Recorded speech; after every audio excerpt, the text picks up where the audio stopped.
I pledge allegiance To the flag of the United States of America and to the republic for which it stands, one nation under God, indivisible, with liberty and justice for all. Good evening. This Tuesday, June 24th for our regular commission meeting. I would like to first get a motion to approve the agenda with one change if I could, and that would be to move public comment to the front of the agenda after of our regular agenda. I'll make that motion, Otten. Thank you. Is there a second? Second. Got a motion and a second. Any discussion? Any public input on the agenda lineup? And this is just on the order of things on the agenda. Yes, about Lynn Montgomery, public, from Fairview. Public comment moved to the end is a change, and I don't know if everyone that wanted to speak at public comment is here. That's just my input, thank you. Thank you. I've got a motion and a second. Is there any other further input on public comment? All right, if not, any discussion amongst the commission? All right, will you call the roll, please? Commissioner Aaron's? No. Otten? Yes. Schmidt? Yes. Putnam? Yes. Landine? Yes, motion carries. All right, and then we next have our consent agenda. First, is there any public input on the consent agenda? If not, can I get a motion Move to for approve? approval, Madam Chair. Thank you. Is there a second? Second. Got a motion and a second. If there's no further discussion, Alicia, will you call the roll? Commissioner Aaron's? Yes. Otten? Yes. Schmidt? Yes. Putnam? Yes. Landine? Yes, motion carries. So the first thing I want to address, and I'm going to give all the commissioners an opportunity here right before we do public comment, before we begin that, I just want to directly acknowledge a matter that has caused some concern and some hurt in our county and perhaps beyond our county. It happened on May 27th at one of our meetings. There was a racial slur that was used by a member of our commission. And I just want the public to know and state clearly that those statements really they have no place in our meetings or in any setting where public officials, serve the people and the constituents of the county. And I don't think it certainly represents, it does not represent the values of Lincoln County as a whole and this commission. Words carry weight no matter what their intent is. And so I feel like the language of this commission needs to reflect the values that we should hold of being respectful to people, being fair, and engaged in the public service that we were elected to do. So I'm just asking that tonight we all conduct ourselves with professionalism and integrity, even during public comment.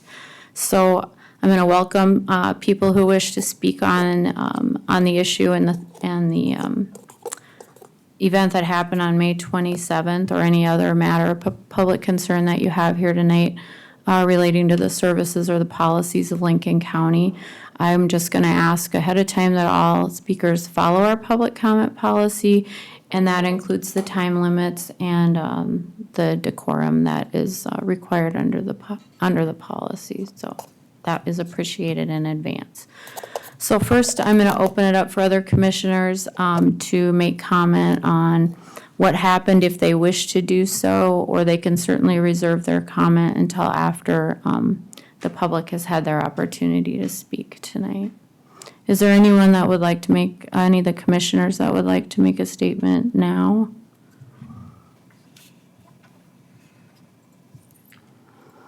All right. Madam Chair? Yep, go ahead. I may have a comment now and later as well. I just wanted to support what you just said. Words certainly have consequences. And words that were appropriate, are never appropriate, but words that we grew up with when we were young, they were wrong then and they were wrong now. And we have been reminded that by the fact that we're here tonight and by the fact that we are going to listen to public comment, I don't think that this commission in any way, shape, or form has ever tolerated that kind of comments. We've always tried to maintain a very positive and professional decorum. So I'm going to reserve my last comments later on, but I just wanted to support what our chair has said. And I think that we can all leave tonight evaluating how well we take care and what words that we say have unintended consequences to a lot of different people. So I'll reserve my final comments to the end, Madam Chair. Thank you. All right, with that, I will open it up for public comment. Anyone wanting to speak, now would be your opportunity to do so for items not on the agenda. Commissioners, Linda Montgomery from Fairview, South Dakota. There's one thing that it does say in the big book, that who's going to throw the first stone? We are all have issues with our mouths, with condescending comments, and I think this is, an okay discussion. But I need to say, we need to, who is going to throw the first stone? Thank you.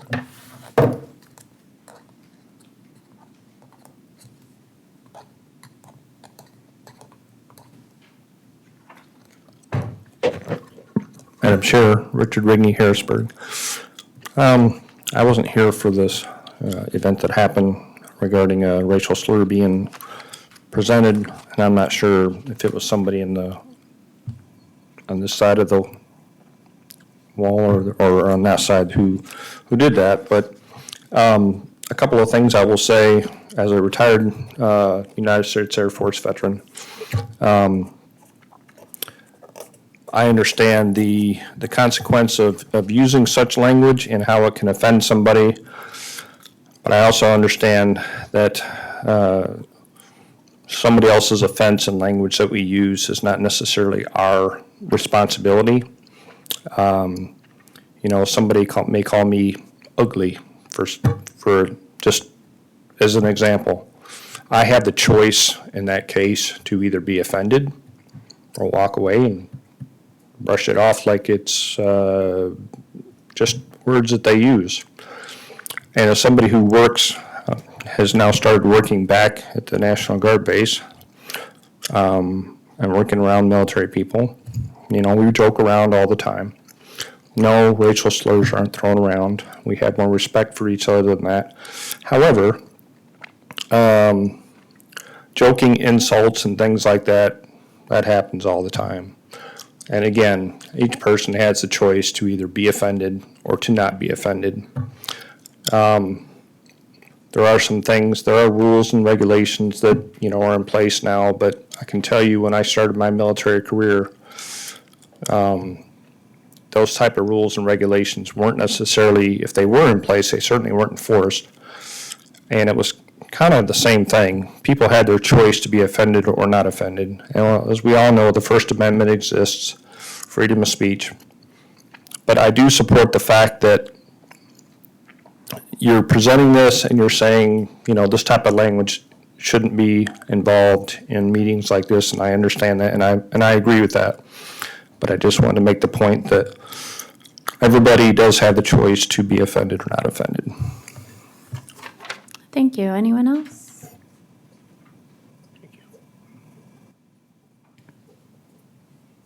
All right. If not, we will move on then with our regular agenda. Well, actually, I've given other commissioners can make comment if they would like. If you would like to say something, Commissioner Putnam, go ahead. Oh, I thought I was gonna wait till the end. Well, that's up to you. Well, I'm waiting for somebody to step up if they want to, or remain quiet if you want to. Well, I'm gonna make a comment about what I said the other day. And, I guess I am gonna explain who I am and my heritage and my people before me. My name is Douglas Allen Putnam. Okay, and my ancestors, they left England in the early 1600s, been around here 400 years. Revolutionary War, I'm sure they participated because they sure didn't like England. Then we move up to Civil War.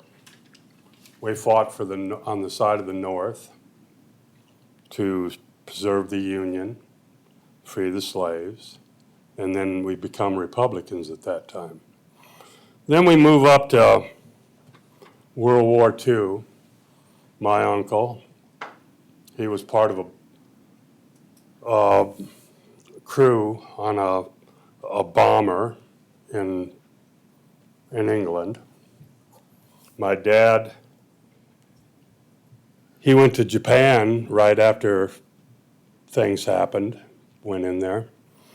And I guess my heritage and my ancestry, I've never swayed much from that, this little deal.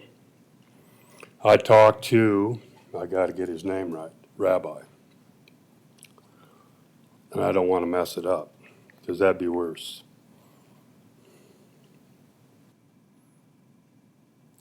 Rabbi Mandel Apperwitz.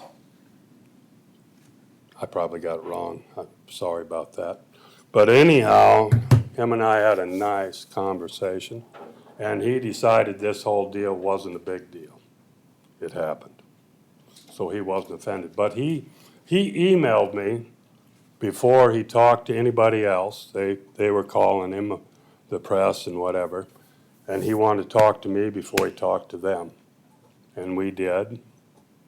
And prayers for him and his daughter. They're in Minneapolis, or not Minneapolis, but Minnesota. His daughter's got some problems. So Godspeed on that. But I guess one thing I will do is I'm going to apologize to all the Jewish people I might have offended. And to Ben Shapiro, can't forget him. He's the only Jew I actually knew, Jewish person. And I guess that's it. So anybody's got anything they want to say to me, that's fine. Thank you, Commissioner. Any other commissioners want to comment at this time? Doug, I was going to wait until the end. And I will thank you for your apologies to the Jewish fellows. Anti-Semitism is something that we've seen, we've lived, some have lived through. We've seen the heightened of that in World War II. But hatred and bigotry certainly are now coming back in more force. Name-calling, whether it's political name-calling or whatever, seems to be the order of the day. And we're going to have to tone down this rhetoric because our kids are listening. And those are the things I worry about. But Commissioner Putnam, I know you're not a hateful man. I know you're a very caring and giving man. And I think that, as I said before, those words and phrases that we once uttered as kids now are coming back. And they're inappropriate today as they were then. So I thank you for your apology. And from my vantage points, apology accepted. And I hope, Commissioner, you and I both have learned a lesson that we have to be more careful when we sit behind this, because we are elected officials and we have to set a high example. I've got one other thing to say. I'm a bull in a china shop, and that I will sure not try to do anything more, but Thank you. Any other commissioners? All right, if not, then we'll go to our regular business. What was item 1 on our agenda? We have a presentation. Yeah, Paul Anderson, your commission admin assistant. We have All Aboard Dan Biska from All Aboard Northwest. He's here to give a presentation, so I'll just get it set up for him and then let him take it away. There you go. Yeah, and then it should now come fixing it for me. And then just click through it. Thank you very much. Thank you for that wonderful introduction, Paul. Our Madam Chair, members of the commission, members of the public, my name is Dan Bilka. I'm co-founder and president of a region-wide passenger rail advocacy organization known as All Aboard Northwest. I'm from up in Lake County. Additionally, I serve on the Rail Passengers Association Board of Directors nationally, but it's just for my capacity for All Aboard Northwest and Feisty, South Dakota, and I'm before you all. I'll forward through a lot of these slides that are just talking about economic benefits of passenger rail since you want to get to the meat of the argument. But I'll just stop on this one real quick, is that our sister state, North Dakota, receives almost $29 million of economic benefits by their once daily, or dare I say once nightly, Amtrak service, the Empire Builder. But we in South Dakota receive zero benefits. Can you But- speak up a little bit? Oh, Or speak sorry. closer to the mic, make sure Yeah. it's on. We in South Dakota receive zero benefits compared to North Dakota's almost $29 million of economic benefits. This is a slide that came out a couple years ago with the Amtrak Doesn't Connect Us map. And as you see that they left a big old hole in our region and that actually people live here too. And it's high time that we actually get considered equitably compared to people nationally. And this is our working vision map for All Aboard Northwest. Happy to chat with people about this afterwards. But now to the meat of it that you might all be interested in is through the IIJA a couple years ago, the Bipartisan Infrastructure Law. Congress directed the Federal Railroad Administration to look at both former along with potential Amtrak long-distance services that are over 750 miles, really serving rural America. This is how they divided up the contiguous 48 states. And as you can see, North Dakota and South Dakota are considered part of the Midwest as well as Northwest. And All Aboard Northwest, we participate in both the Midwest and Northwest workshops, in the room and at the table with the Federal Railroad Administration, Class 1 railroads, state DOTs, and other key national stakeholders. And through that process, Congress gave four key directives to the Federal Railroad Administration when considering these things, and they are thus: link and serve large and small communities as part of a regional rail network, advance the economic and social well-being of rural areas of the United States, provide enhanced connectivity for the national system, and to reflect public engagement and local and regional support. Those are the four primary criteria that Congress laid out, not obsessing about population or population density, not obsessing about the quote-unquote cost with it, but building up a true national network as one part of an interconnected transportation system. And like I said, they were not looking primarily at just population or population density, but they are recognizing with the travel flows that people have, especially in our region, and that we have disproportionately high travel flows across South Dakota and North Dakota, the Great Plains states, compared to our quote-unquote low population. All this is saying is that they're looking at, yes, travel flows and population, but not just letting New York, Chicago, and LA drown out the rest of us. And this is what the long-distance study process has led to with the final report delivered to Congress here in January. The lighter gray lines are the existing very skeletal national network, and the new colored lines are the 15 new proposed network of preferred routes to really build up a true interconnected transportation network. And as you can see, they've identified two routes that are going through the geography of South Dakota. While it looks a little bit stylized in a way, kind of a little bit wonky, and what I want to emphasize for all of you folks down here and across the state is they're only looking at existing legally secured railway rights-of-way. So we're not talking about greenfields, we're not talking about eminent domain, but utilizing and upgrading the existing rail system for passenger as well as freight opportunities, and how can we find those win-win solutions. And even though it shows kind of the division point at Sioux Falls, most likely that would be here in Canton just for how the existing rail system operates. One thing I'll quickly touch on, again, as I mentioned, only focusing on where it's existing legally secured railway rights-of-way. They have the route currently shown going through Fort Pierre, but there is alternative route going through Chamberlain, Murdo, Kadoka to Rapid City that is legally secured rail banked route. And again, no matter which one that they would choose, I would hope would be seen as a win, not just for South Dakota at large, but especially central South Dakota. And looking at what has the long-distance study found about the route across the state, which honestly has probably been the most transformative amount of interest across the state for passenger rail, is that the Denver to Twin Cities route across South Dakota's geography has more than 4 times the travel demand on a per mileage basis compared to the long vaunted and much needed route through southern Montana, often known as the North Coast Hiawatha route. that has been recommended for reinstatement for decades since it was pulled off, most recently with the study in 2008, but unfortunately Congress didn't enact that route. But this is another good viable route that should be enacted as well. So really, what does this mean for all of us in South Dakota is that there's two routes identified through our state, along with a kind of a paired alternative to that last slide, going through Millbank and Aberdeen. And that about 2/3 of the state population would have access to passenger rail compared to functionally basically 0% today, even though people do travel all the way up to Fargo and down to Omaha to be able to catch the train for middle of the night. So it is something that's still attractive. And that the route across South Dakota could actually have some of the lowest operation and maintenance costs compared to other routes identified in the study. Even though it's not the second shortest route, it actually could have or the second lowest operation and maintenance costs just for the sheer travel demand across our area. And actually lower than a daily Cardinal service, which is almost exact same length of route. But going through the Appalachian Mountains, like you slow down, it gets more increased costs, but that's another good route nationally. And that what it really would mean for us is that ongoing operations could result in hundreds of direct and indirect jobs and over $52 million in annual job earnings for the workers along the route. And that's just the primary sort of benefits, and then you add in secondary and so forth.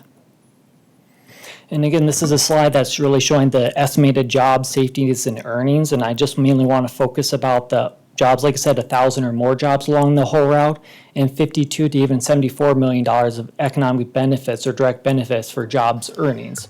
Not, even though like the rail lines would have to be upgraded, I don't want to focus on that as much, but what with the whole long-term benefits that this would bring for our communities, along with what we described for all aboard Northwest, that passenger rail is great for addressing what we call the 3 E's, for economic benefits, environmental benefits, and equity benefits, meaning specifically benefits or equity benefits for rural America.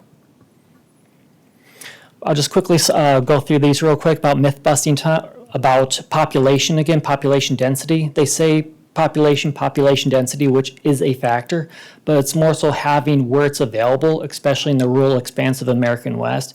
These services are disproportionately well utilized compared to our low population. And again, the long distance study has identified we do have very robust travel demand across our region. Second one, which again I'll skim over, is that people often say, oh, highways and airports pay for themselves, but passenger rail is subsidized. I hate to break it to you, but highways are heavily subsidized. Yes, again, another critical component of our national transportation system, but since 2007, we as a nation have bailed out the Highway Trust Fund by $275 billion. On top of the gas tax, on top of our user fees, to go into that trust fund. And same with airports. Airports are also heavily subsidized when you think about centralized air traffic control, TSA, and other municipal services that go into these critical functions as well. And then you add in on top of that essential air services for Watertown, Pierre, Aberdeen, and other airports nationally. Again, also critical services, which are currently in danger of being cut, but we sincerely hope not, because these are all part of an interconnected transportation network. And as we can see that there is still growth in travel and demand, and glad to be able to see them be able to realize it, but personally I wish they would also lower ticket prices too, but that's just my personal comment. So ultimately, what does this mean for us, and why should we be a priority? Is fundamentally, in the 54, almost 55 years of Amtrak, South Dakota is the only state in the contiguous 48 that's never had Amtrak service. We lost it prior to Amtrak, and they didn't add us in, even though we have the travel demand. Second is USDOT Secretary Sean Duffy issued directives to focus on key criteria for federal funding. 2 of them are for areas with higher birth rates and areas with higher marriage rates. In the last couple of years, actually, I believe South Dakota is number 1, if not number 2 for birth rates, and in the top 10 for marriage rates as well. And third, and most critical, is the compensation we get for not having Amtrak service currently, known as the Special Transportation Circumstances Grants, fail to compensate us for what we're losing by not having Amtrak. Again, North Dakota gets $28 million of benefits per year. The most we've ever gotten through the SCC grant program for a year is $27 million, and that was a rare one-off basis through the IIJA. So how do we make it happen? If people are interested? Critically, basically, if people are interested, to simply say that you're interested. Not looking for blind support or sign your life away in blood, But if you are interested, be able to put your name to paper and say, hey, we're interested in these things, and ask for our congressional delegation, people nationally who have the ability to look at this stuff, to honestly chew it over. So letters, resolutions of support, or just general interest there about how these ideas are meaningful and could come home to real people in their communities can be very transformative to the discussion nationally. And again, not looking for local or blind support on this stuff, but if you're interested, to say you're interested, and how can we be able to move that discussion from, oh, that would be nice, to how can we actually make it happen? And fundamentally, that we believe it should not be a pay-to-play scheme by the U.S. federal government for us to have a baseline level service across rural America. That we should not have to pay out the nose, to be able to get a baseline level service that other areas have been basically entitled to on the federal taxpayer dollar for decades. That they have great services we should be able to support, but it doesn't mean that we should be able to accept any less. And ultimately, in our region, who can make it happen? There are 536 individuals nationally who can make it happen, but we have 3 of them specifically to us. Well, I guess they're supposed to fade out, but we'll work on that one. But basically, we have Leader Thune, Senator Rounds, and Representative Johnson are 3 individuals nationally who can make these things happen for South Dakota. And to keep in mind how this has been on their radar, that Senator Thune in 2016 as Senate Commerce Committee Chair received the Rail Passengers Association Golden Spike Award for his work within the FAST Act reauthorization that included vast provisions with passenger rail as well as the Chrissy Grant, or I believe then it was called Tiger, and other parts of the national rail system, part of an integrated network again. And that this is just my personal comment on stuff is that other delegations nationally have been able to bring billions and billions and billions of dollars to their constituencies. And we support and I'll defend these different projects from the Northeast Corridor to California, that they're good, worthy projects that we need to see happen nationally. But I cannot sort of blindly support the chronic endemic cost overruns that they've had for their projects and sometimes the poor project management that has come from that. Again, I support that, but we also have needs out here, and I personally believe we can get a little bit more bang for a buck for some of the investment. So what are the next milestones we're really looking for to get from our congressional delegation, people nationally who can move the conversation along, is a full economic impact analysis. So similar to North Dakota, they get $28 million of economic benefits, and we should be able to see, okay, what could these services mean for us, per year economic benefits? And then the full service development planning, which is kind of the nuts and bolts of how the stuff actually could happen. In order, again, to build up a true national network as one part of an integrated transportation system with highways, with airports, with transit, and so on. To really be able to see that, yes, we have highways, we have different needs that way that we should be able to support, but our communities are much more vibrant than that. And that people, that all of you live here, so that if you are interested, again, I really encourage you to say that you're interested, not looking for blind support, but basically put voice to paper since we've been identified, and let's see what we can make happen. So thank you very much for your time, and I look forward to any questions. Thank you. I have a question. Yeah, go ahead. Who you renting the line from? The deal would be working with the hosting railroad, so it'd be BNSF, DNI, and those are part of the agreements that would be structured through the service development program. Other questions? Dan, to kick this thing off, how would you finance that? Is that all going to be from a government appropriation, or do you have another idea in mind? That kind of goes back to the earlier slide about that it should not be a pay-to-play sort of scheme to be able to see a robust level baseline service, but that's why we want to be able to see these things develop further. That it should not be basically on the backs of us when we've been disadvantaged by not having it, but that's why we want to see what they can look at nationally, not just sort of throwing good money after bad, but what is the quote-unquote pay for, what is the value it brings to people, and not just sort of the cost, to understand how it is on the yield curve. But really the idea with the long-distance services, over 750 miles are paid for through federal appropriations for operations, so not asking year in and year out, hey, can you pony up more money? On top of that, yeah, I think that we should be able to look at that in the long run, but that should not be a prerequisite to be able to get that service. Okay, thank you. Thank you. Other questions for Dan? All right, thanks for your presentation. Thank you. Is there any public comment on the presentation?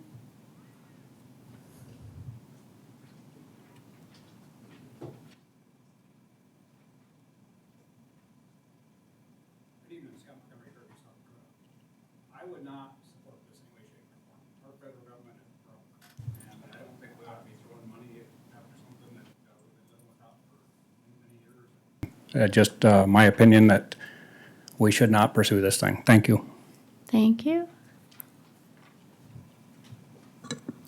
Kelly Brack, Lincoln County resident. I would like to echo what Scott Montgomery said. These Amtrak rail trains are heavily government subsidized, which means it comes out of our hide. I ask our commission to please, if you would consider that we're already paying so much more in taxes for property and everything. If you would consider for a moment, all these government subsidies are literally taxpayer funded. And we ask that you reconsider and not consider the Amtrak rail at this time. It won't make sense for us. There's no way that the investment could ever pay off for South Dakota. Thank you. Thank you. Bruce Hankey. I'm someone who frequently uses Amtrak. Over the last few years, I've done it a dozen times. Last summer, we went both to, well, this year we went down to Omaha. Unfortunately, I had to go to Omaha to go out to Colorado. And a number of times we take the train to go to Chicago, both from Omaha. One of the things that I think is part of an infrastructure, one of the first times we took the Empire Builder from St. Paul clear out to Seattle, one of the things that we did the reverse actually, was found out the number of people that use those trains as commuters. Ran into a woman who once a month was going to, her daughter was a charge nurse, and once a month she would have to work over the weekend. There wasn't, she could drive, but it was several hours. There was no good rail service to do it. That's just a brief example, but what I found is that the number of people that are commuting with it, the utilization of the trains, they're full all the time. We are missing out, not only that, but also the economic value that would bring to South Dakota. We were on a transatlantic crossing, happened to talk to someone who flew into Chicago, drove across through our strait, went to Mount Rushmore. One of the comments they made is the lack of rail that we have in the United States. They said they could not take rail through here. What a boon to have a place that they could actually start out in Chicago through Minneapolis, and that it would be an economic boon to South Dakota as well as to because tourism is, I believe, our second biggest industry after that. The gain that we going through our state and development that would give to particularly the Black Hills and even us. It's a great thing. We've used it all the time and utilize it. It is a great thing, and it's just incredible disappointment that we're one of only two states, us and Wyoming, that do not have Amtrak. In some ways, it's a responsibility that I think that they have to provide it for that, because it also provides access to people who cannot afford to fly and don't even have the means to someplace drive things. So with that, I'll close, and I would urge you to support that and take a look at the benefit that we would get from an economic standpoint of having it that we're not getting right now. Thank you. Richard Rigney, Harrisburg. Madam Chair, I would go with the other two who came up here earlier as far as the tax cost and the subsidies and the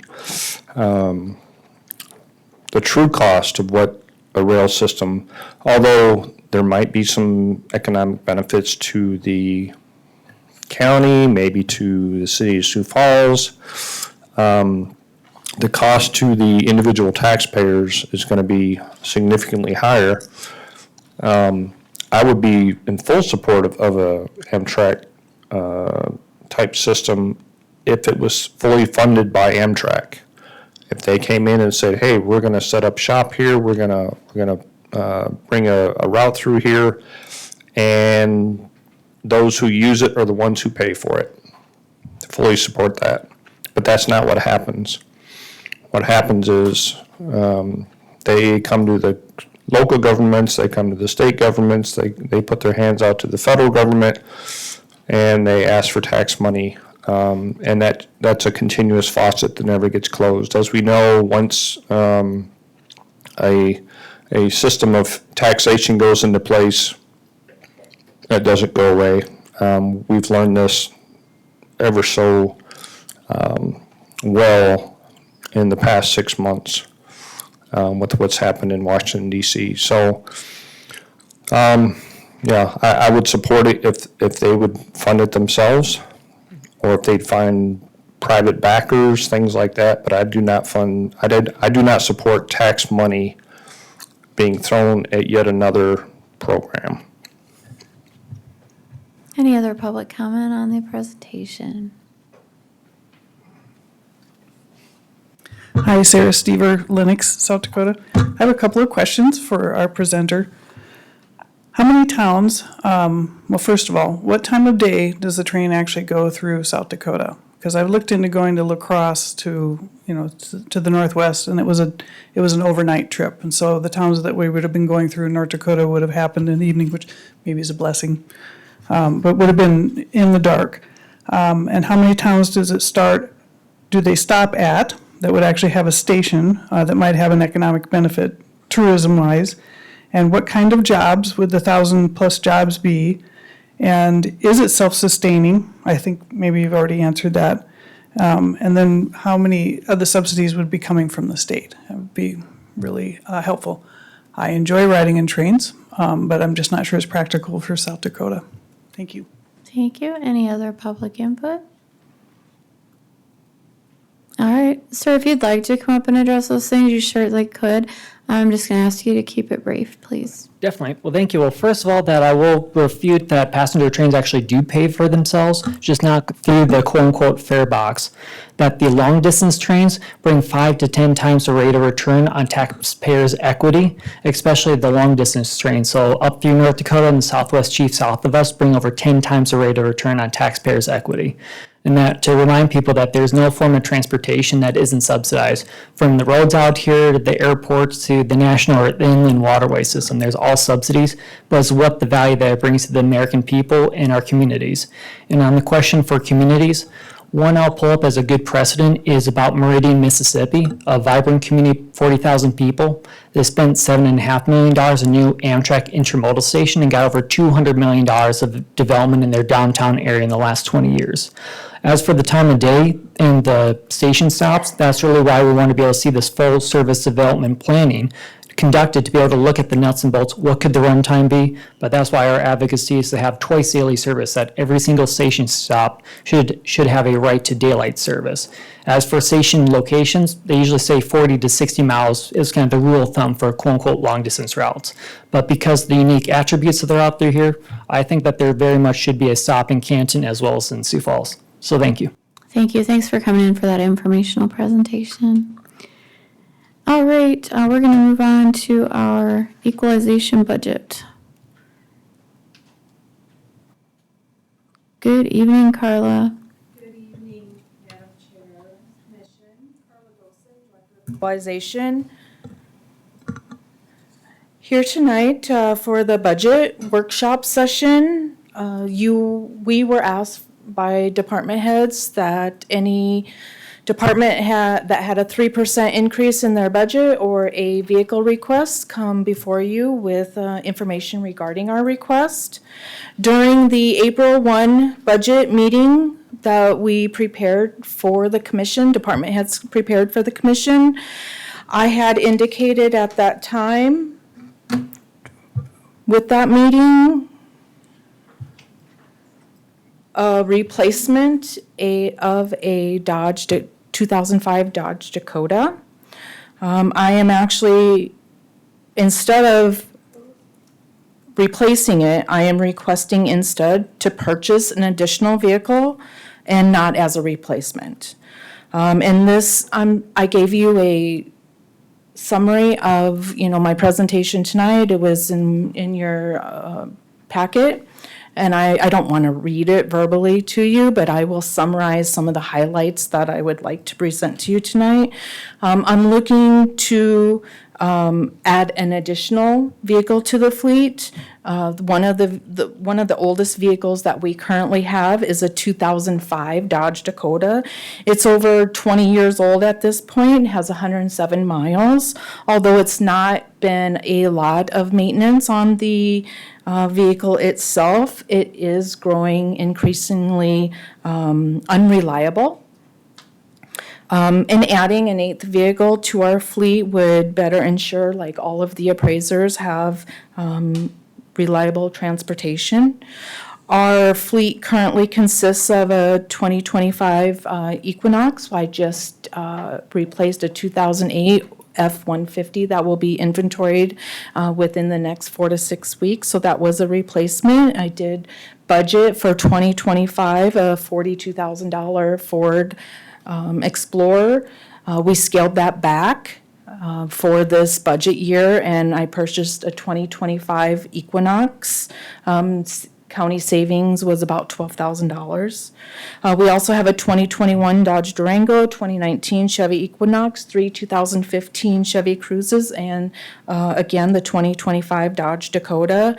So 4 of our vehicles are 10-plus years old. I'm looking at this as a long-term planning strategy. I mean, when you have a fleet of vehicles that's 10 and 20 years old, it's time to start planning and replacing. Or what we plan to do with that 2005 Dodge Dakota is we're going to keep it on our fleet, but it's not going to do any long-distance travel, like to workshops and conferences. It would be locally used within our office, whether, Canton and the outer outskirts. It wouldn't be traveling cross-state, but stay within the community itself. So we'd keep it within our fleet, still usable, but just, it's 20 years old. And just looking to get an additional vehicle to the fleet. Again, my overall budget decreased by 1.44%. I am also looking at a similar scenario that I did for the 25 budget year. I looked at the Ford Explorer, presented that for my 2025 budget, but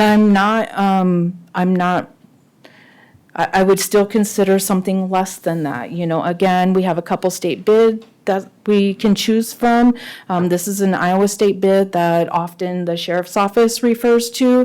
They have Trailblazers and Equinox for right around $28,000.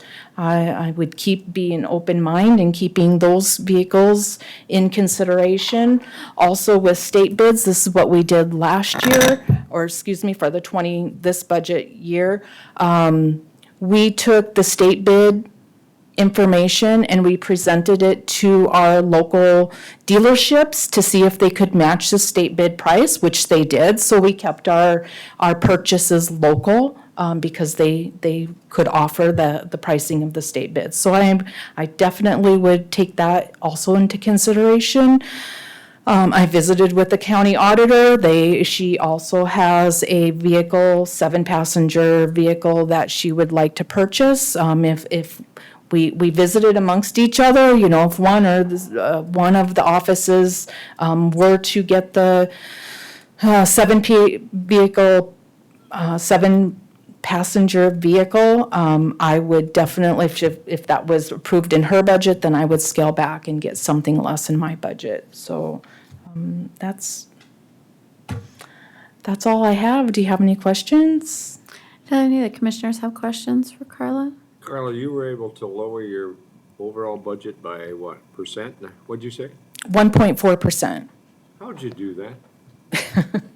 Voila. No.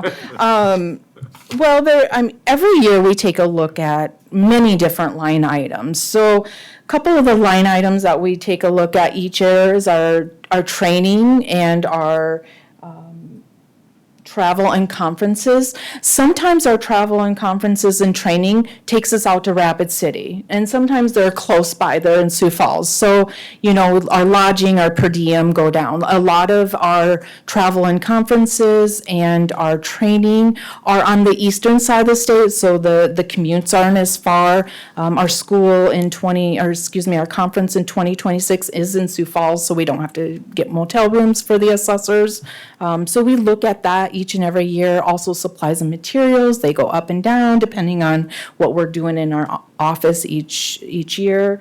Again, the vehicle that I had budgeted for in '25 is different than a vehicle that I had budgeted for '26. So a lot of different light items changed the overall total amount of my budget. It's not just one thing, it's everything.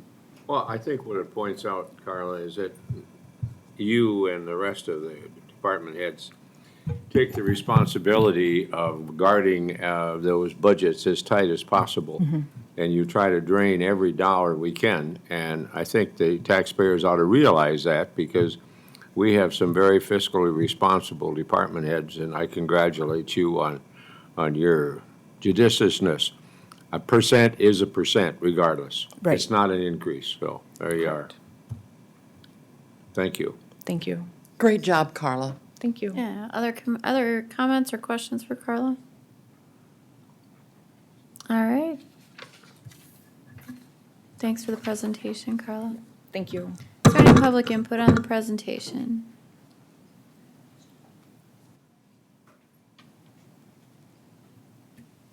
Hi, Chris David, Lincoln County, Sioux Falls. Just have a question on that regarding the budget. If all of a sudden there was no money, what would be the alternative? So what's the backup plan?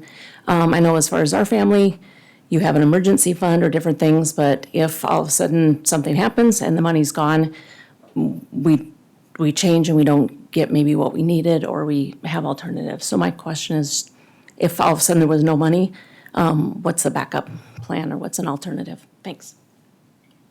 Other public input on the presentation?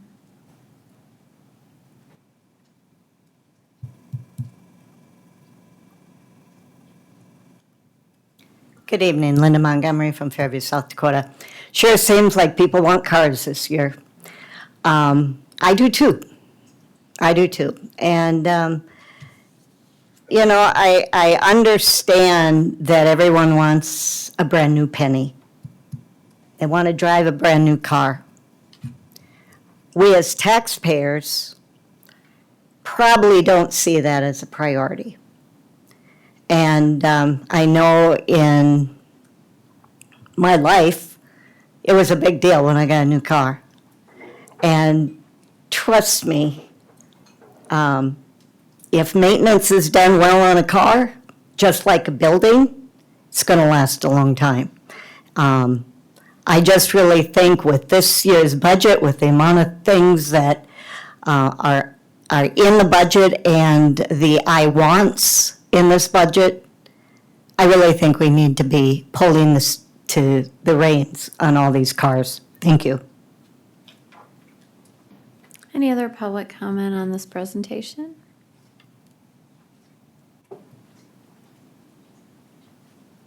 Good evening again, Scott Montgomery, Fairview.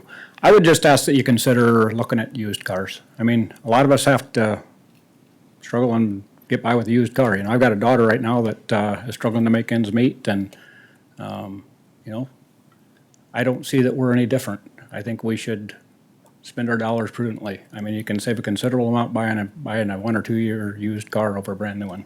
Thanks for your consideration. Other public input on the presentation?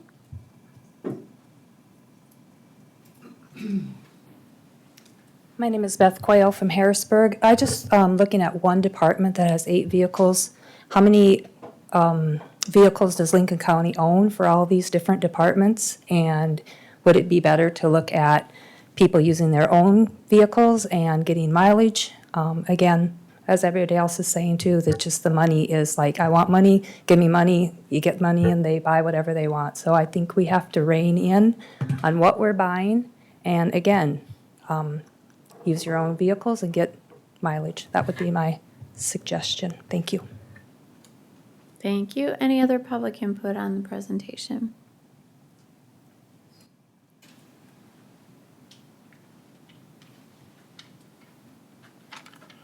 Mick Baruth, Sioux Falls, South Dakota. We all know the amount of waste, fraud, and abuse that takes place with our taxpayer dollars. How do we know? Because we all have friends or family that tell us how inefficient our government is. These people work at various levels of government. All you have to do is listen at virtually any and all get-togethers, and the overwhelming consensus is what a joke some of the jobs are and how much we, the taxpayers, overpay for virtually every project from big to little. A perfect example is our county auditor asking for $55,000 to purchase a vehicle. That reminds me of my brother-in-law at his ranch who graciously gifted a box full of roast steaks and hamburgers to his hired man. And the next morning, the hired man's wife came knocking at his door and asked if she could exchange some of the hamburger for more steaks.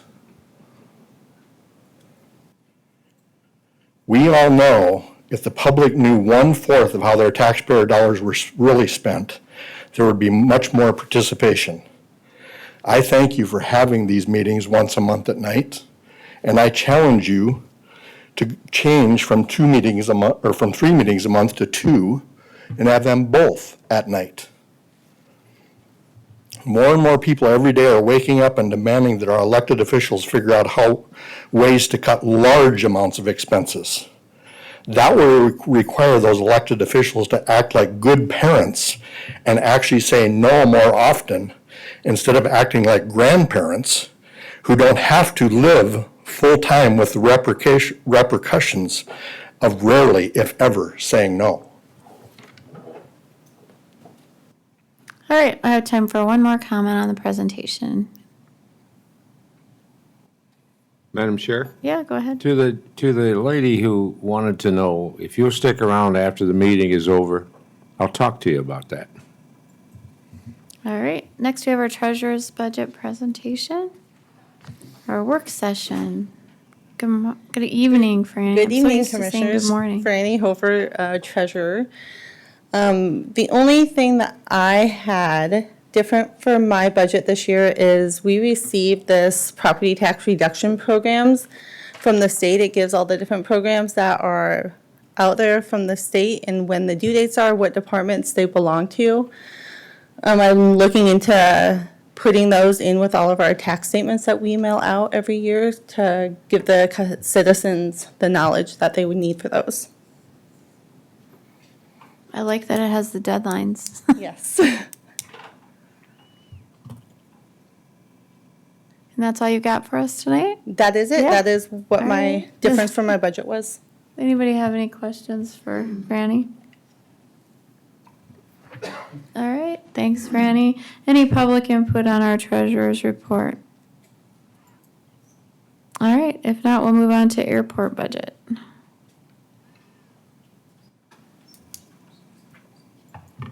Good evening, Mr. Dave Myers from the airport. Hi, Dave. It's been an interesting 2 years for me, learning about budgets, learning about grants from federal governments and state governments, and input from the county government. I do have a vision for the airport. It's been 2 years since I've been there. This is starting on my third. I do have a vision for the airport. I don't know if people know this, but the county owns 20 acres to the south of the airport that we can build hangars on.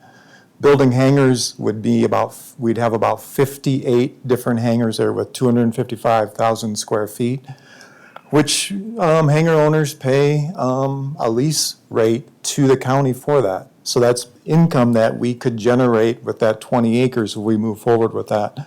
So that's one part of my vision. The second part of my vision is the safety of our airport.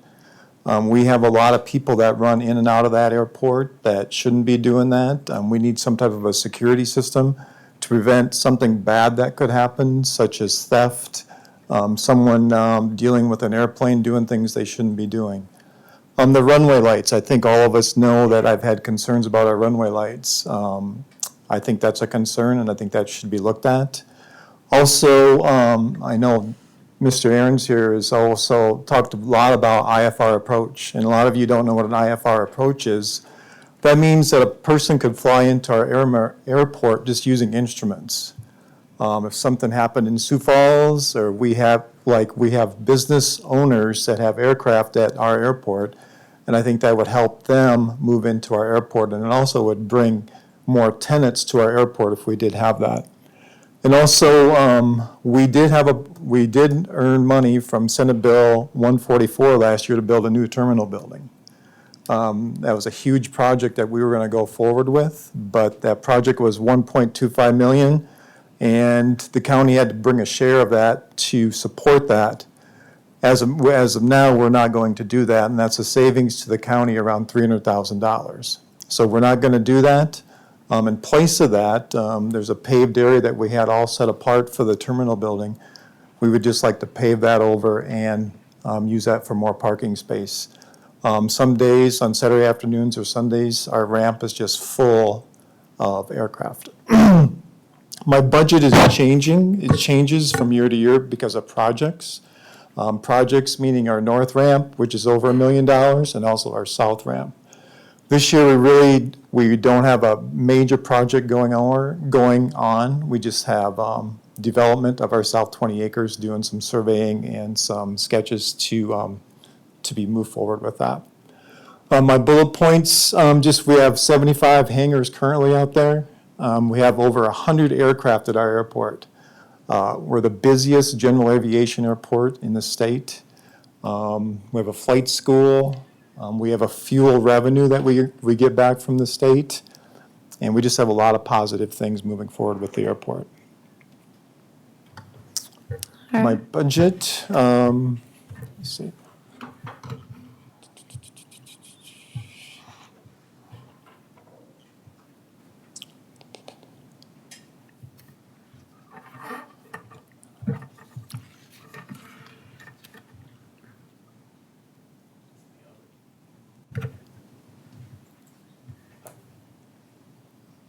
So if you went through all the line items. Can you blow that up a little bit? Probably, I'm not the Maybe. Right there. Okay. Thank you. Federal grants, I was just at a meeting about 2 months ago where we're allotted a certain amount of money every year. And either we can stockpile that money or we can use it for projects. So that's the first line item there.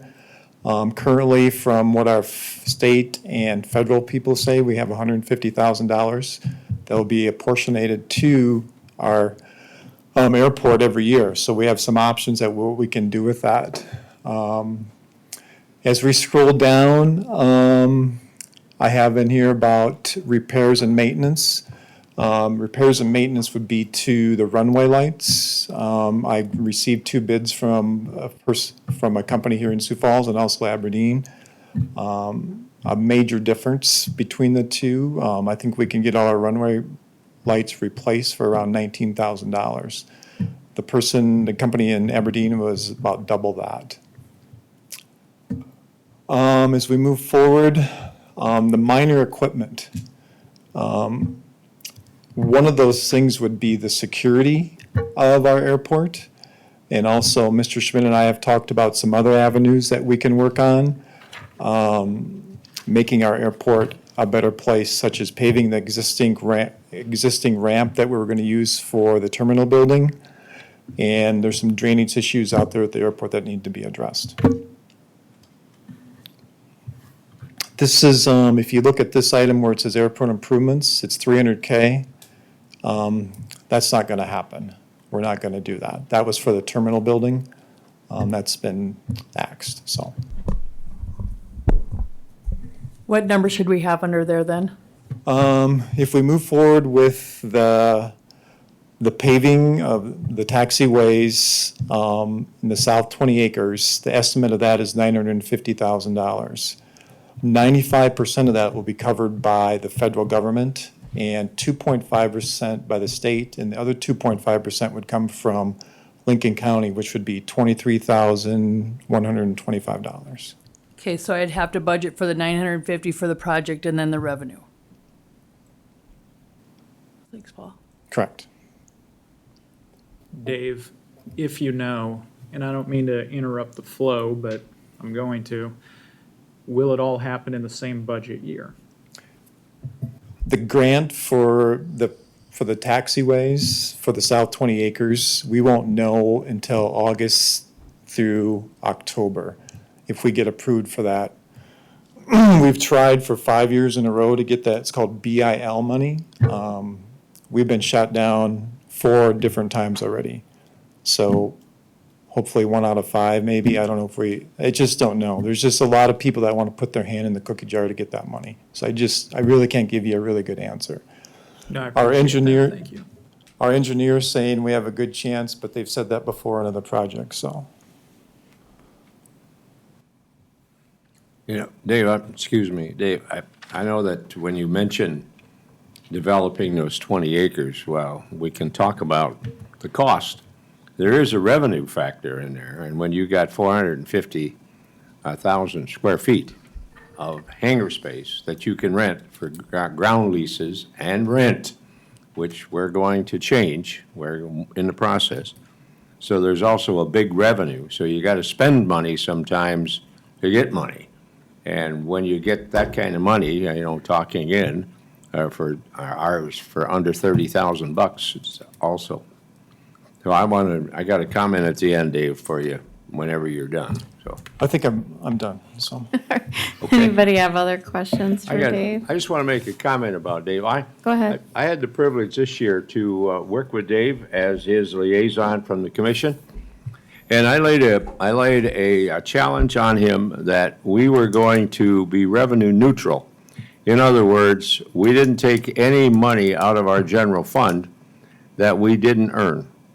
And we are there, depending upon how you use, if you compute just our actual dollars, we're there.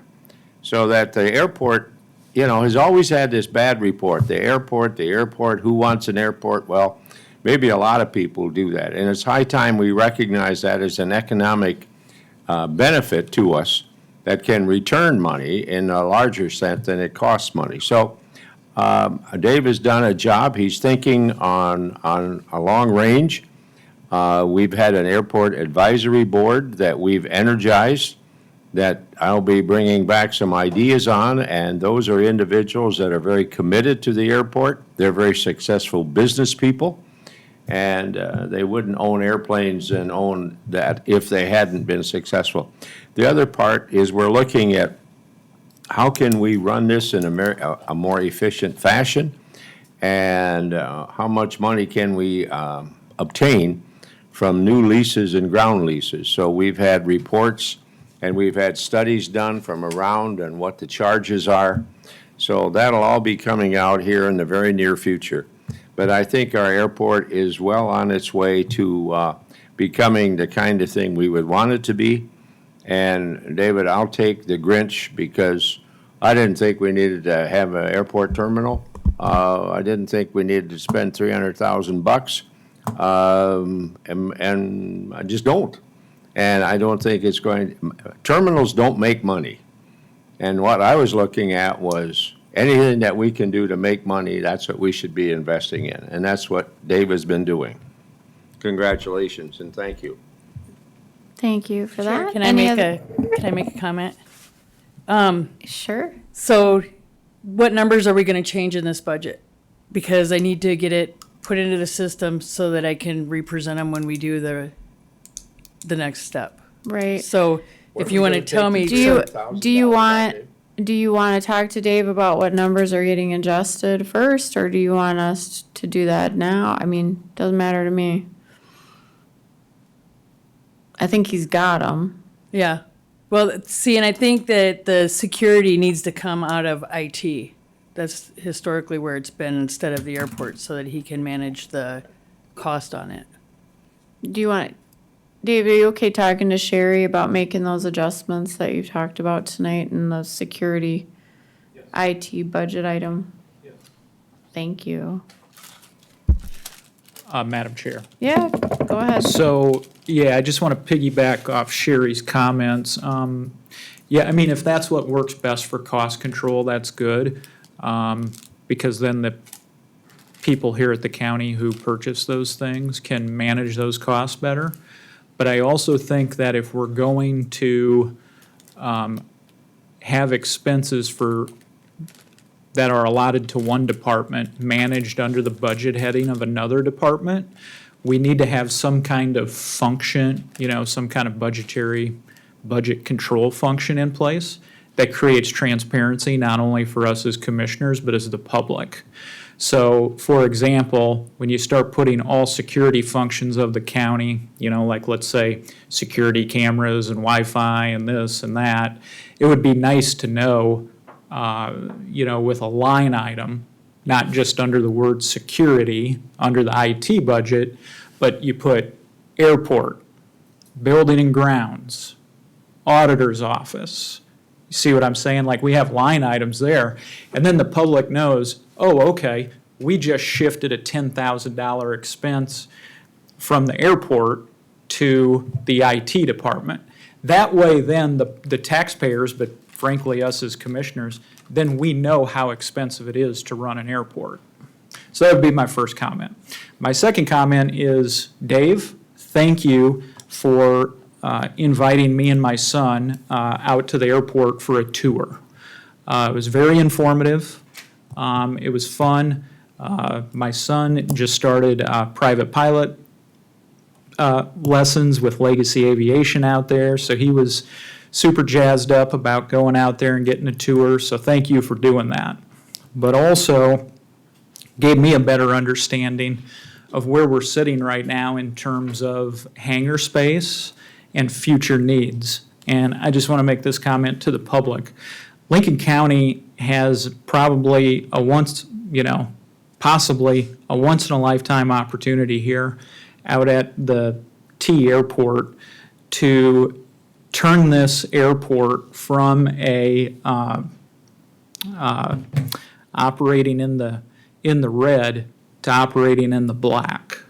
Because right now, public taxpayer money subsidizes all operations out there. And then the other thing that subsidizes some of the improvements out there is a cost share from the federal government. So we as a county, we pay for Dave's salary and benefits and all the equipment and some of that stuff that goes out there. And then we also, depending upon what type of grant it is, depending upon what type of improvement it is, we put in either a 5% or a 10% cost share. And we're getting tremendous benefit out of that. But we have that opportunity with that 20 acres to allow for the construction of hangar space. Hangar space, there is a list a mile long of airplane owners who want to be within easy commuting distance of Sioux Falls. They want to be able to drive 15 or 20 minutes to their airplane instead of a half hour or an hour. There's people in Sioux Falls right now who drive to Laverne and or Flandreau or other places. I hope that you can bring this in front of the commission very quickly so that we can increase those hangar rates, because people, we're subsidizing all those people's hangar rates out there right now. They're paying dirt cheap fare. And you know what? And I don't fault anybody for that because the system was created at a time when we were trying to recruit people to be a part of this airport, which was an economic development tool. It's now achieved its goal, and now we need to flip the script, and we need to start charging people fair market value for those hangar rates instead of expecting taxpayers to subsidize that. Because I'll tell you what, those people who own those airplanes out there, Dave, they can definitely afford to pay for the hangars. And it's time to start collecting on that, because taxpayers shouldn't be paying for those people's hobby out there anymore. And also, it'll have a great economic development effect as well, with no cost to the taxpayer. The cost will go towards those people who rent the hangars. So I hope you bring that in front of us in short order. And thank you for all the work you're doing out there. All right, other commissioners have comment or discussion on the work session? I just want to clarify, Commissioner Aaron's, we do get money back from rent, although we should get a lot more. our revenue is about $115,000 a year. And when you actually take what money is spent from our budget on wages, repair, supplies, travel, utility, and sort of things, comes a little over $112,000. So while we can do better, and we will, but we also, we get revenue back, so we're not really taxing our taxpayers a huge amount on just day-to-day activities. I want to make sure of that, because everybody thinks we subsidize it to a large degree, and when you boil the whole thing down, you really don't. But the potential, Commissioner, is there. If that 450,000 square feet, and if you charged 45 cents a square foot, put that to the, on the pencil once and see what you got. So I think you have a real opportunity for the future. Thank you for I have that. something to say. Go ahead. If I can. Sure. Harold from Emergency Management called me here a few days ago, and they had a emergency. Somebody was caught in a bin, grain bin, and of course perished. But they had equipment to try to get him out of there, and they ruined some equipment when the smoke cleared, and they need to purchase it. And he did order it. He wanted me to let everybody know this. I don't know if anybody knew it. He did. Okay. Well, thank you for that. So I guess if he's not here, then at least we know. Sure, thank you. All right, any public input on the airport budget work session? All right, if not, then we'll move on to item 5 on our agenda, which is a board discussion and possible action on a proposed resolution. Commissioner Aaron's. Thank you, Madam Chair. We've had tremendous growth in Lincoln County over the last 2 decades. We're at almost 80,000 people. And in my estimation, that tells me that we are a very welcoming county. And people feel welcomed here because they want to keep moving here. And this is a place where they want to work, play, recreate, and practice their religion, regardless of race, color, creed, or gender. And so, in standing with the welcoming as what I think we are, we want to continue that. And it's important that when anti-Semitism, whether it's benign anti-Semitism or blatant, when it rears its head, we have a duty to stand against it, especially in these times. In the last 10 years, there's been an 893% increase in anti-Semitic incidents. That's according to the FBI. Just since October 7th, 2023, when Hamas attacked Israel, there's been 10,000 anti-Semitic incidents recorded just here in this country alone. And it's unfortunate.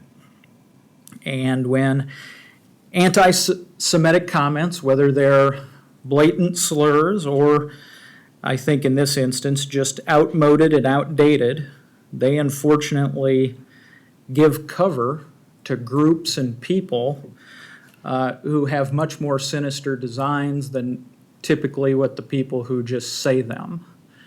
In this instance here, we had an elected official who made an outmoded or outdated statement, unfortunately.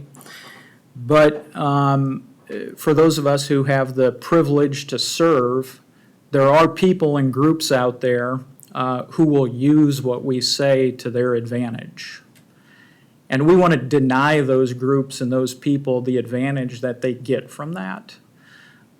Less than a year ago, there were a group of Nazis who gathered on the South Dakota State Capitol steps.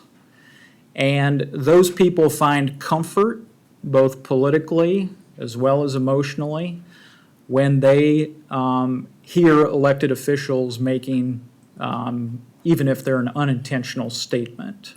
And we need to deny those people that opportunity. And we need to stand up to it when it happens. I mean, after the most unfortunate comment that was made a couple weeks ago, my daughter, who's a student at South Dakota State University, she started receiving Snapchats of memes where people were saying Lincoln County Commissioner says anti-Semitic comment. And I don't say that to bash anybody or make them feel bad, but what I say it kind of from an educational point of view to let you know that what we say, usually the stupid stuff, travels very far, very quick in the society that we live in. And I want to thank Commissioner Putnam tonight for having the courage to come forward, admit a mistake in public.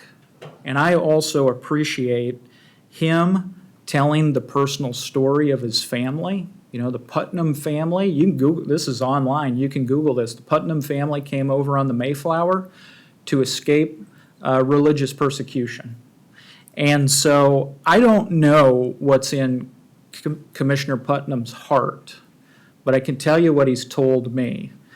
We talked over the phone. He expressed regret, and I think he's shown substantial growth by admitting that he's used this outdated statement. And I don't know for sure what's in his heart, but I can tell you this. He visited with Rabbi Apirowitz. I visited with Rabbi Apirowitz. We both did. And even the rabbi, and I can vouch for Commissioner Putnam's statement with regard to the rabbi, even the rabbi, you know, wanted this to be a teachable moment. He did not think, and I don't think, that Commissioner Putnam sides with Nazis. In fact, Commissioner Putnam's father fought against Nazis and fascism. What I'm worried about is those people out there who really do believe those things, who will take these unfortunate comments and run with them and use them against us, use them against Israel and Jews.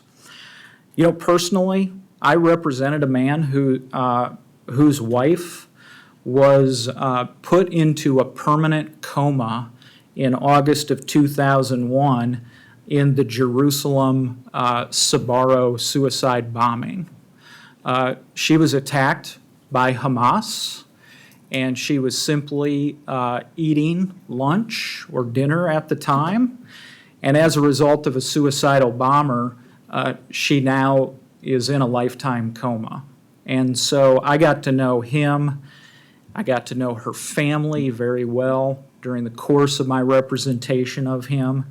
And so I take these kinds of teachable moments very seriously as well.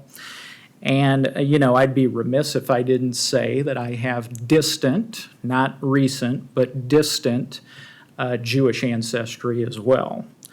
And so I commend Commissioner Putnam. You apologized for a stupid, offhanded statement, and you've set the record clear. Unfortunately, anti-Semitism cast a very large cloud because of the Holocaust. Very large cloud, very large shadow, I should say. And then not to mention the incidents that have happened since then.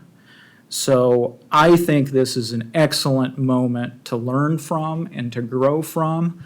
And I just really appreciate Commissioner Putnam setting the record straight and letting the public, but more importantly, he let those ne'er-do-well and sinister groups who would take comfort from such benign statements, and he's repudiated that tonight.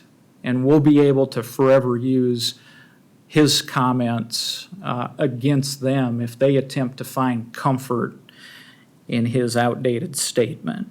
And so I think it's appropriate with everything going on in the world today that this commission, you know, most of the time we just take care of culverts and potholes, and we fix the highways, and we make sure that the houses and the buildings are assessed appropriately. That's usually the job of a county commission, right? But it's also the job of elected officials, whether you're at the township level or you're the president, to take a strong stand when you know what's wrong and you know what's right, and you've got to speak up.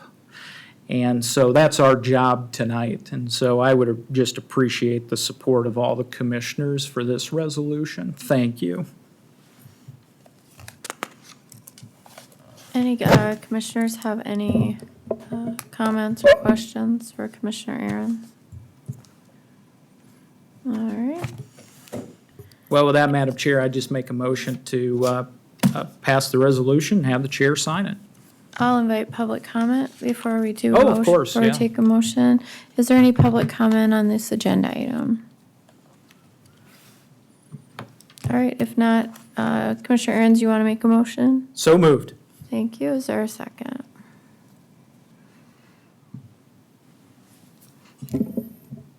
All right, the motion dies for lack of a second.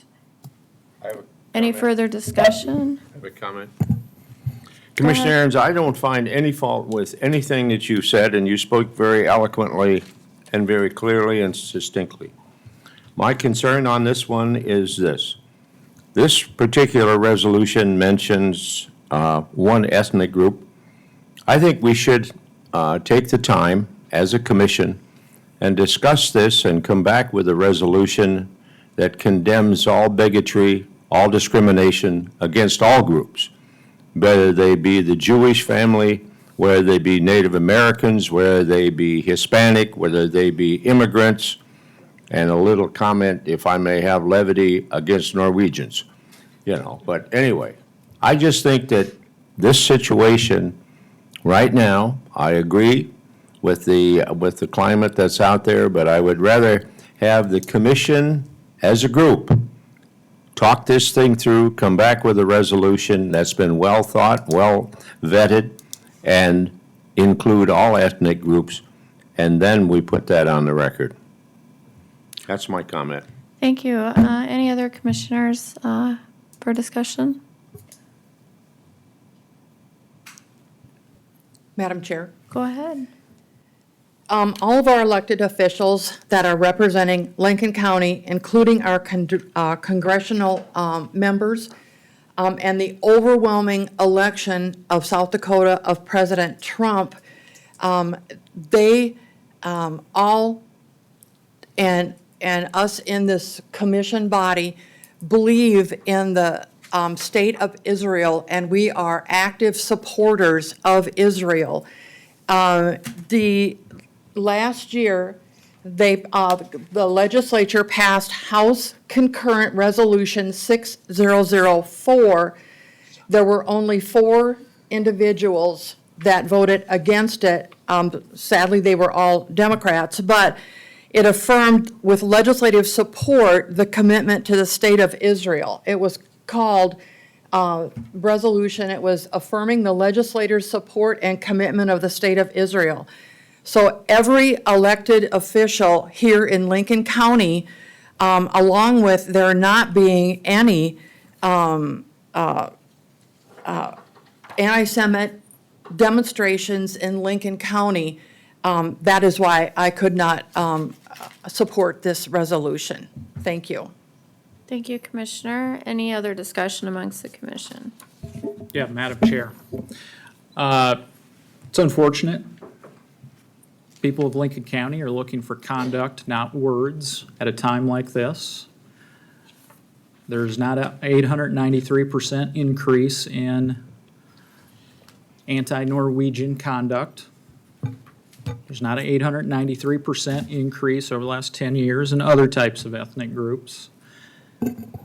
The issue today is concern about anti-Semitism. It's easy to say I support it, but I wanted to say more. We're unfortunately at a time where there was a war going on over this issue. So I want to see action. We can come back at another day. I invite you, and I will support your resolution, Commissioner Schmidt, for the other groups. I'd ask you to do the same thing tonight. We need action. We need a strong statement against anti-Semitism in this county. Otherwise, people will see it for what it is. They'll know what it is. They see it. This same resolution although in a much longer form, recently passed the U.S. House of Representatives. Congressman Johnson voted for it. I didn't see it voted on anywhere else. Our South Dakota legislature recently voted this resolution. They agreed to adopt that definition of anti-Semitism. You can see it goes from the U.S. House to the South Dakota legislature. At each step of the way, they've shown leadership. Now it's at our level. It's incumbent upon us to show leadership. Thank you. Thank you, Commissioner Aaron's. We'll go ahead and move on to commissioner reports. Any commissioners like to make reports this evening? Now would be the time to do so. Well, last week we had a Safer Streets for All. Actually, they met at several different locations. One of those locations was here last Tuesday night. Was it Tuesday night? Commissioner Otten and I are on that committee, and they had the boards in here that were showing where all the traffic fatalities, the major accidents were.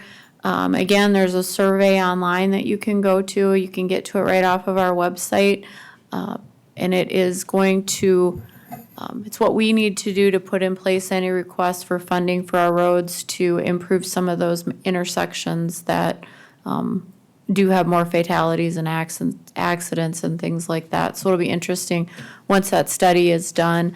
They had a get-together at Tea and Teapot Dates, and I know they were also over at Liberty Elementary School during Harrisburg Days. I'm not sure if they have any more of those public meetings scheduled, but you certainly, I would encourage you to go online and fill that out to give them as much input as possible when they're making those recommendations and making grant requests. Thank you. Madam Chair, I do have a report. Last week, I met with the president of the Township Association, Peter Fehlberg, and we talked a lot about townships and the challenges that they have and county government and how there should be notified as far as development that affects their roads and their ability to maintain their roads and do things.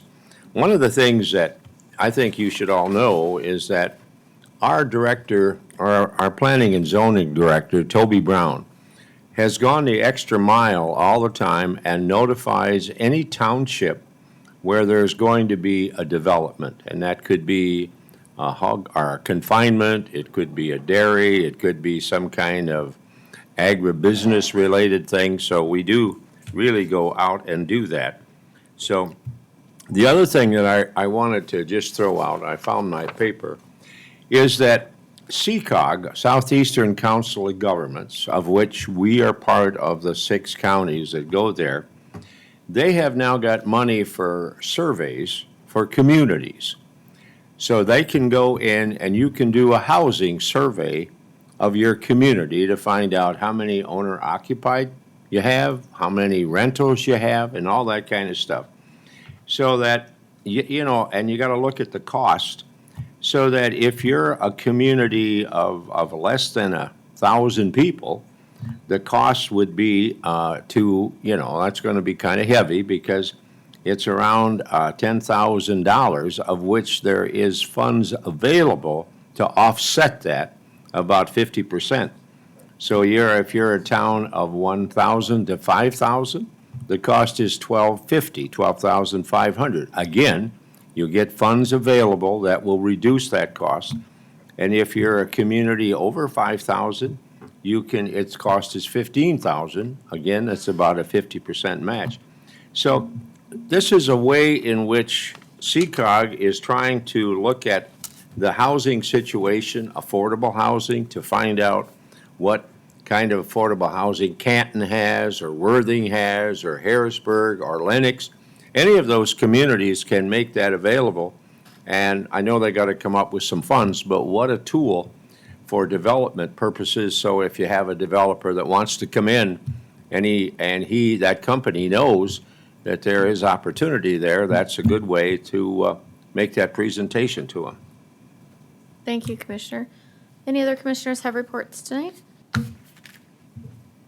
All right. Drew, do we need executive session for anything? All right, if not, then I would ask for a motion to adjourn. So moved, Otten. Thank you.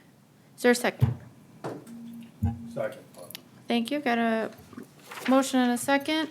All in favor signify by saying aye. Aye. Aye. All opposed? Same sign. Thank you. We are adjourned.